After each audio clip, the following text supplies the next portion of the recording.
ரோஹிணி அவங்க ஃப்ரெண்டோட பேசிகிட்டு இருக்காங்க ஃபோனில். அப்போ வந்து ஒரு பைத்தியக்காரர் மாதிரி ஒருத்தர் வராரு.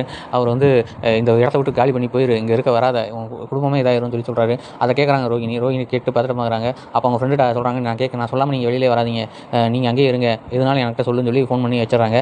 அதே ஆள் அங்கே கோயிலுக்கு போன மீனாவையும் முத்துவையும் பார்த்துட்டு மீனாட்ட சொல்கிறாங்க, நீ எதுக்கு இங்கே வந்த, குடும்பம் வந்து செதஞ்சு போயிடும், நீ உடனே வெளில இந்த ஊரை விட்டு போயிருன்னு சொல்கிறாங்க. அதுவும் கேட்டுட்டு மீனாவும் ஷாக்காகவே இருக்காங்க. இதை வந்து முத்து வந்து பார்க்குறாரு, அவன் பைத்தியக்காரன் அவன் சொல்கிறான்னு சொல்லி அதை போய் நம்பிட்டு இருக்கேன்னு சொல்கிறாங்க. அவங்க அப்பா அண்ணாமலையிட்டையும் சொல்கிறார் முத்து, இந்த மாதிரி சொன்னாங்க, அதனால் மீனா அப்படி ஷாக்கான மாதிரி இருக்காப்பா அப்படின்னு சொல்லி. அப்போ மீனா வந்து அதே மாதிரியே இருக்கா, ஒன்றும் நடக்காதுமா, ஒன்றும் நினச்சிக்காதுன்னு சொல்லி ஆறுதல் சொல்கிறாரு அண்ணாமலை. ஆனால் வந்து இங்கே 2 பக்கமும் சொல்லியிருக்காங்க, கரெக்டாக மீனாவுக்கும் சொல்கிறாங்க, ரோஹிணிக்கும் சொல்கிறாங்க. ரோஹிணி விஷயம் மீனாவுக்கு தெரிகிற மாதிரி வந்து ப்ரொமோவும் கொடுத்துருக்காங்க.